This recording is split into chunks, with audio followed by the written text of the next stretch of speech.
Okay, so we will take another example. 8th one, the Gita.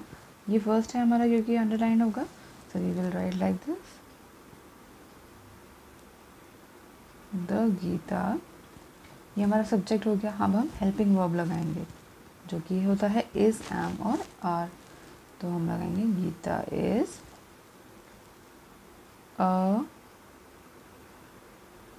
Holi book. Holy book means जिसको हम पूजते हैं, जो होली है, जो पवित्र है. Holi book, holy book of the Hindus. ठीक है, तो ये हमारा बन गया sentence. Let's see the next page. Alright, now children, जब भी हमें एक नॉर्मल सेंटेंस, जो भी हमने अभी नॉर्मल सेंटेंस पढ़े जो कि कोई चीज़ बताते हैं, जो कि किसी चीज़ के बारे में बताते हैं, उनको हम स्टेटमेंट्स कहते हैं. ठीक है, अब हम देखेंगे कि एक स्टेटमेंट से हम क्वेश्चन कैसे बना सकते हैं. See, we ask question by using words who, what, when, why, how, where और helping verbs is, am, are, was, were, have, has, had, etc. in the beginning of the sentence. जब भी हम beginning of the sentence में ये helping verbs लगा देते हैं children, is, am, are, was, were, तो वो हमारे sentence बन जाते हैं. For example, is it raining? Is it means क्या वो raining कर रहा है? Is it raining? Question mark. This is a question. Okay, let's see. All right. Mona is reading a book. That is a statement that Mona book read कर रही है. Is Mona reading a book? हमने इसको यहाँ पे रख दिया अपने सब्जेक्ट के पहले. Now see, in this sentence, Mona is reading a book. इसमें हम किसके बारे में बात कर रहे हैं? मोना के बारे में बात कर रहे हैं कि मोना बुक रीड कर रही है. तो ये हमारा सब्जेक्ट हो गया. इज़ का क्या होता है? हेल्पिंग वर्ब होता है. हमने यहाँ पे भी पढ़ा, देखो, ये हमें रिमेंबर करना है चिल्ड्रन. जब हम हेल्पिंग वर्ब को सब्जेक्ट के पहले रख देंगे तो वो हमारा क्वेश्चन बन जाएगा. Is Mona reading a book, तो ये हमारा बन गया question. Who is Mona? What is Mona doing? या फिर what is Mona reading? That is, both of these are also questions. Okay, children? So that's how we make question, by changing the place of our helping verb. Let's see a next set of questions. Aditya was going to the airport. ये एक statement है, ये हमें बता रहा है that Aditya was going to the airport. Now हमने helping verb को सब्जेक्ट के पहले रख दिया यहाँ पे, तो ये बन गया was Aditya going to the airport. ये हमारा क्वेश्चन बन गया. Where was Aditya going? Why was Aditya going to the airport? ये भी क्वेश्चन है.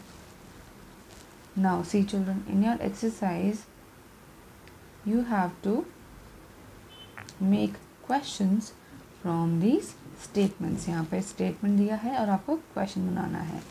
रिमेंबर कि आपको क्या चेंज करना है? आपको अपना हेल्पिंग वर्ब का प्लेस चेंज करना है, तो आपका क्वेश्चन बन जाएगा. Okay, now see, it is raining heavily. Is क्या है? हमारा हेल्पिंग वर्ब है. इज़, एम, आर, वॉज, वर, तो ये हम इसके पहले रख देंगे. Is it raining heavily? And question mark. Don't forget to put the question mark, children, because that is very important. Without the question mark, your question will not be a question. It will be considered as a statement only. He can play Casio. He कौन है? He pronoun होता है, right? और हमारा यहाँ पे subject भी है क्योंकि हम he के बारे में बात कर रहे हैं. तो कैन को हम ही के पहले लगा देंगे to make a question.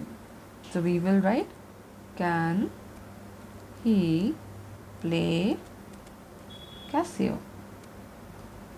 तो ये हमारा क्वेश्चन बन जाएगा.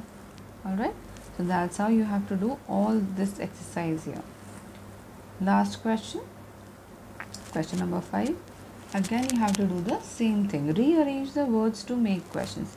वहाँ पे आपको helping verb change करना था, यहाँ पे आपको words को rearrange करना है. लेकिन you know we have to do follow the same rules. We have to follow the same rules as we did in the last exercise. Now see, सबसे पहले हम क्या रखेंगे. हमने क्या देखा था कि पहले हम लिखते हैं helping verb, फिर उसके बाद subject, फिर हमारा verb and question mark. Let's see the second one. You, where, live, do. Where do you live? Now children see, इसमें हमारे पास helping verb नहीं है, हमारे पास सीधा सीधा word है जो कि एक question पूछ सकता है. That is where. Where means कहाँ. Where do you live? Do you means तुम. कहाँ. You. Do you means तुम. Do का means होता है to exist or to do something, right? So where do you live? That's a question. Let's take one more example. 7th one. Help, will, me, you. Will. This is a helping verb. You. Help. Me. Helping verb. Subject. Verb. Object. Okay. That's how you will make your sentence.